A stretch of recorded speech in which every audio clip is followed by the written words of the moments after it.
Olá, bom dia! A paz do Senhor Jesus Cristo para você! Você está ouvindo o Pão Diário. Hoje é dia 27 de março. A leitura de hoje é Êxodo 38, João 17, Provérbios 14 e Filipenses 1.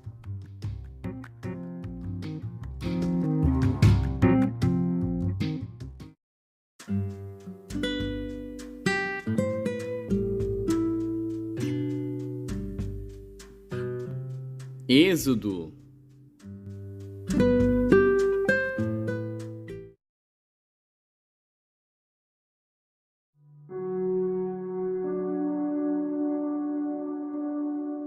Êxodo, capítulo 38. Fez também o altar do holocausto de madeira de acácia. De 5 côvados era o seu comprimento, e de 5 côvados a sua largura, era quadrado, e de 3 côvados a sua altura.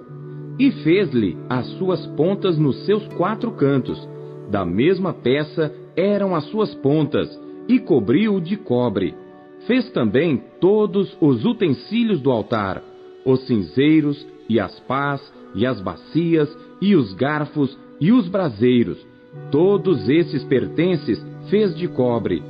Fez também para o altar um crivo de cobre, em forma de rede, na sua cercadura embaixo, até ao meio do altar.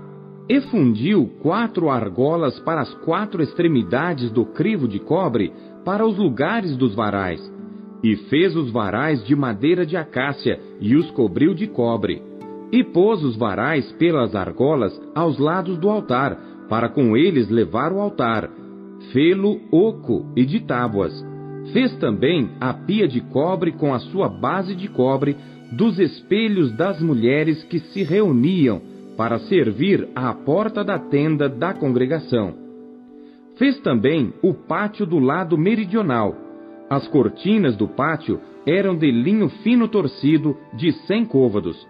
As suas 20 colunas e as suas 20 bases eram de cobre. Os colchetes destas colunas e as suas molduras eram de prata. E do lado norte, cortinas de 100 côvados.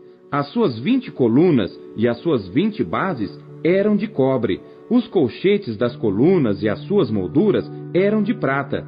E do lado do ocidente, cortinas de 50 côvados, as suas colunas 10 e as suas bases 10. Os colchetes das colunas e as suas molduras eram de prata. E do lado leste, ao oriente, cortinas de 50 côvados. As cortinas de um lado da porta eram de 15 côvados, as suas colunas 3 e as suas bases 3. E do outro lado da porta do pátio, de ambos os lados, eram cortinas de 15 côvados, as suas colunas 3 e as suas bases 3. Todas as cortinas do pátio ao redor eram de linho fino torcido, e as bases das colunas eram de cobre. Os colchetes das colunas e as suas molduras eram de prata. E o revestimento dos seus capitéis era de prata. E todas as colunas do pátio eram cingidas de prata. E a cobertura da porta do pátio era de obra de bordador, de azul, e de púrpura, e de carmesim, e de linho fino torcido. E o comprimento era de 20 côvados, e a altura, na largura, de 5 côvados, conforme as cortinas do pátio. E as suas 4 colunas e as suas 4 bases eram de cobre, os seus colchetes de prata, e o revestimento dos seus capitéis e as suas molduras também de prata. E todas as estacas do tabernáculo e do pátio ao redor eram de cobre. Esta é a enumeração das coisas usadas no tabernáculo do testemunho, que por ordem de Moisés foram contadas para o ministério dos levitas, por intermédio de Itamar, filho de Arão, o sacerdote. Fez, pois, Bezalel, o filho de Uri, filho de Ur, da tribo de Judá, tudo quanto o Senhor tinha ordenado a Moisés, e com ele a Oliabe, filho de Aizamaque, da tribo de Dan, um mestre de obra e engenhoso artífice e bordador em azul, e em púrpura, e em carmesim, e em linho fino. Todo o ouro gasto na obra, em toda a obra do santuário, a saber, o ouro da oferta, foi 29 talentos e 730 siclos, conforme ao ciclo do santuário. E a prata dos arrolados da congregação foi 100 talentos e 1.775 ciclos, conforme o ciclo do santuário. 1 beca por cabeça, isto é, meio ciclo, conforme o ciclo do santuário. De todo aquele que passava aos arrolados, da idade de 20 anos para cima, que foram 603.550. E houve 100 talentos de prata para fundir as bases do santuário e as bases do véu. Para 100 bases, 100 talentos, 1 talento para cada base. E dos 1.775 ciclos, fez os colchetes das colunas e cobriu os seus capitéis e os cingiu de molduras. E o cobre da oferta foi 70 talentos e 2.400 ciclos. E dele fez as bases da porta da tenda da congregação e o altar de cobre, e o crivo de cobre e todos os utensílios do altar.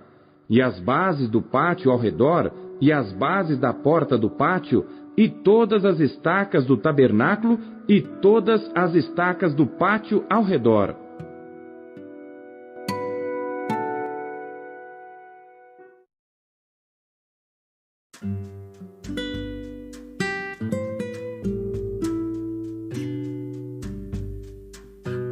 João.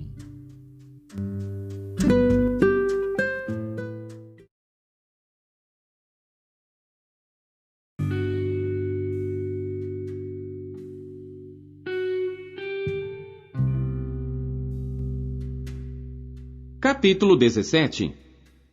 Jesus falou assim, e levantando seus olhos ao céu, disse: Pai, é chegada a hora. Glorifica teu Filho, para que também o teu Filho te glorifique a ti. Assim como lhe deste poder sobre toda a carne, para que dê a vida eterna a todos quanto lhe deste. E a vida eterna é esta: que te conheçam a ti só por único Deus verdadeiro, e a Jesus Cristo, a quem enviaste. Eu glorifiquei-te na terra, tendo consumado a obra que me deste a fazer. E agora glorifica-me tu, ó Pai, junto de ti mesmo, com aquela glória que tinha contigo antes que o mundo existisse. Manifestei o teu nome aos homens que do mundo me deste. Eram teus, e tu nos deste, e guardaram a tua palavra. Agora já têm conhecido que tudo quanto me deste provém de ti. Porque lhes dei as palavras que tu me deste, e eles as receberam, e têm verdadeiramente conhecido que saí de ti, e creram que me enviaste. Eu rogo por eles, não rogo pelo mundo, mas por aqueles que me deste, porque são teus. E todas as minhas coisas são tuas, e as tuas coisas são minhas, e nisso sou glorificado. E eu já não estou mais no mundo, mas eles estão no mundo, e eu vou para ti. Pai Santo, guarda em teu nome aqueles que me deste, para que sejam um, assim como nós. Estando eu com eles no mundo, guardava-os em teu nome. Tenho guardado aqueles que tu me deste, e nenhum deles se perdeu, senão o filho da perdição, para que a Escritura se cumprisse. Mas agora vou para ti, e digo isto no mundo, para que tenham a minha alegria completa em si mesmos. Dei-lhes a tua palavra, e o mundo os odiou, porque não são do mundo, assim como eu não sou do mundo. Não peço que os tires do mundo, mas que os livres do mal. Não são do mundo, como eu do mundo não sou. Santifica-os na tua verdade. A tua palavra é a verdade. Assim como tu me enviaste ao mundo, também eu os enviei ao mundo, e por eles me santifico a mim mesmo, para que também eles sejam santificados na verdade. E não rogo somente por estes, mas também por aqueles que pela sua palavra hão de crer em mim, para que todos sejam um, como tu, ó Pai, o és em mim e eu em ti, que também eles sejam um em nós, para que o mundo creia que tu me enviaste. E eu dei-lhes a glória que a mim me deste, para que sejam um como nós somos um, eu neles e tu em mim, para que eles sejam perfeitos em unidade, e para que o mundo conheça que tu me enviaste a mim, e que os tens amado a eles como me tens amado a mim. Pai, aqueles que me deste, quero que, onde eu estiver, também eles estejam comigo, para que vejam a minha glória que me deste, porque tu me amaste antes da fundação do mundo. Pai justo, o mundo não te conheceu, mas eu te conheci, e estes conheceram que tu me enviaste a mim. E eu lhes fiz conhecer o teu nome, e lhe o farei conhecer mais, para que o amor com que me tens amado esteja neles, e eu neles esteja.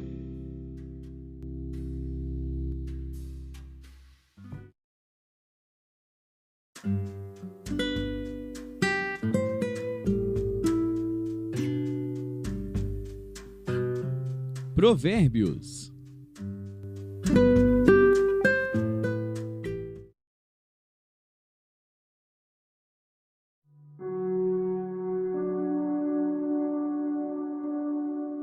Provérbios, capítulo 14.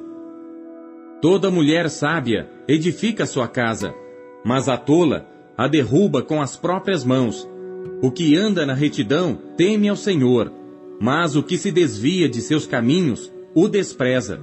Na boca do tolo está a punição da soberba, mas os sábios se conservam pelos próprios lábios.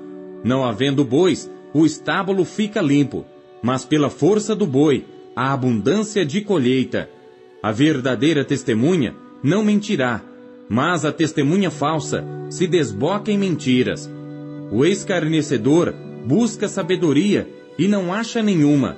Para o prudente, porém, o conhecimento é fácil.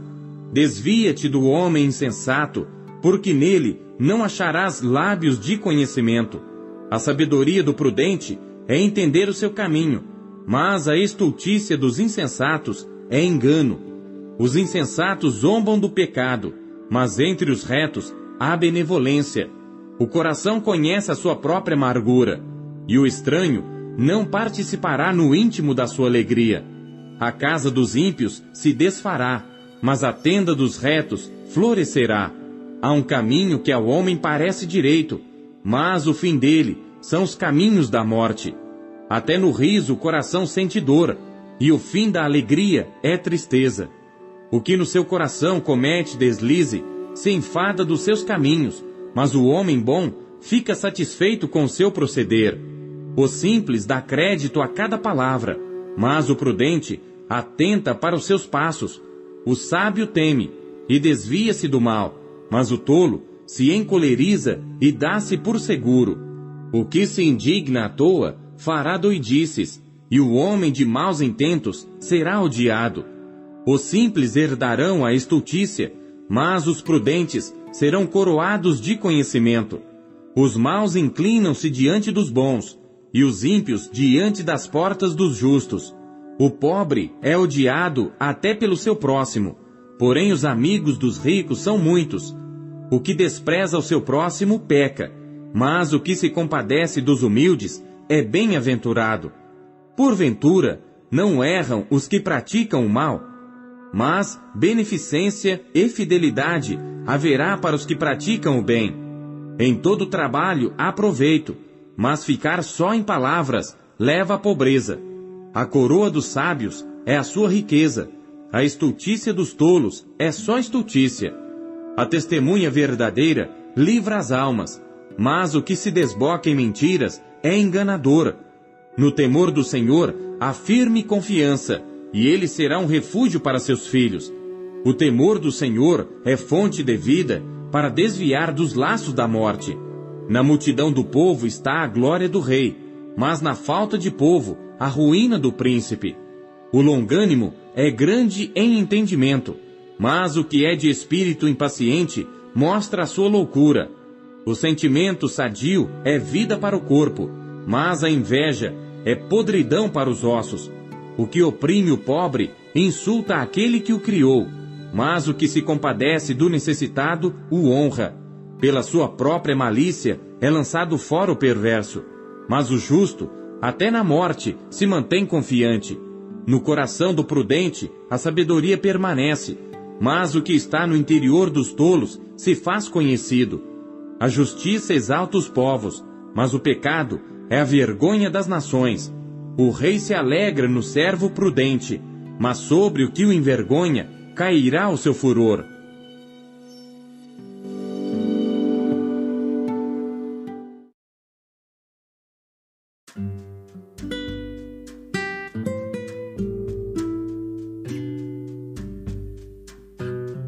Filipenses.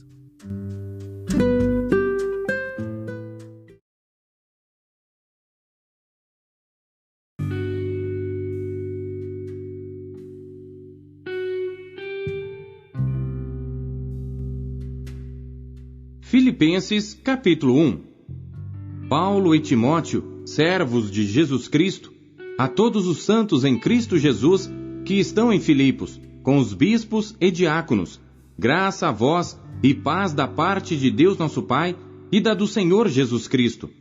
Dou graças ao meu Deus todas as vezes que me lembro de vós, fazendo sempre com alegria oração por vós em todas as minhas súplicas, pela vossa cooperação no Evangelho, desde o primeiro dia até agora, tendo por certo isto mesmo, que aquele que em vós começou a boa obra, a aperfeiçoará até ao dia de Jesus Cristo. Como tenho por justo sentir isto de vós todos, porque vos retenho em meu coração, pois todos vós fostes participantes da minha graça, tanto nas minhas prisões, como na minha defesa e confirmação do Evangelho. Porque Deus me é testemunha das saudades que de todos vós tenho, em entranhável afeição de Jesus Cristo. E peço isto, que o vosso amor cresça mais e mais em ciência e em todo conhecimento, para que aproveis as coisas excelentes, para que sejais sinceros e sem escândalo algum até ao dia de Cristo, cheios dos frutos de justiça que são por Jesus Cristo, para a glória e louvor de Deus. E quero, irmãos, que saibais que as coisas que me aconteceram contribuíram para maior proveito do Evangelho, de maneira que as minhas prisões em Cristo foram manifestas por toda a guarda pretoriana e por todos os demais lugares. E muitos dos irmãos no Senhor, tomando ânimo com as minhas prisões, ousam falar a palavra mais confiadamente sem temor. Verdade é que também alguns pregam a Cristo por inveja e porfia, mas outros de boa vontade. Uns, na verdade, anunciam a Cristo por contenção, não puramente, julgando acrescentar aflição às minhas prisões, mas outros por amor, sabendo que fui posto para a defesa do Evangelho. Mas que importa? Contanto que Cristo seja anunciado de toda maneira, ou com fingimento, ou em verdade, nisto me regozijo e me regozijarei ainda, porque sei que disto me resultará salvação, pela vossa oração e pelo socorro do Espírito de Jesus Cristo, segundo a minha intensa expectação e esperança de que em nada serei confundido. Antes, com toda confiança, Cristo será tanto agora como sempre engrandecido no meu corpo, seja pela vida, seja pela morte. Porque para mim, o viver é Cristo e o morrer é ganho. Mas se o viver na carne me der fruto da minha obra, não sei então o que devo escolher. Mas de ambos os lados estou em aperto, tendo desejo de partir e estar com Cristo, porque isto é ainda muito melhor. Mas julgo mais necessário, por amor de vós, ficar na carne. E tendo esta confiança, sei que ficarei e permanecerei com todos vós, para proveito vosso e gozo da fé, para que a vossa glória cresça por mim em Cristo Jesus, pela minha nova ida a vós. Somente deveis portar-vos dignamente, conforme o Evangelho de Cristo, para que, quer vá e vos veja, quer esteja ausente, ouça acerca de vós, que estáis no mesmo espírito, combatendo juntamente, com o mesmo ânimo, pela fé do Evangelho. E em nada vos espanteis dos que resistem, o que para eles, na verdade, é indício de perdição, mas para vós, de salvação, e isto de Deus. Porque a vós vos foi concedido em relação a Cristo, não somente crer nele, como também padecer por ele, tendo o mesmo combate, que já em mim tendes visto, e agora ouvis estar em mim.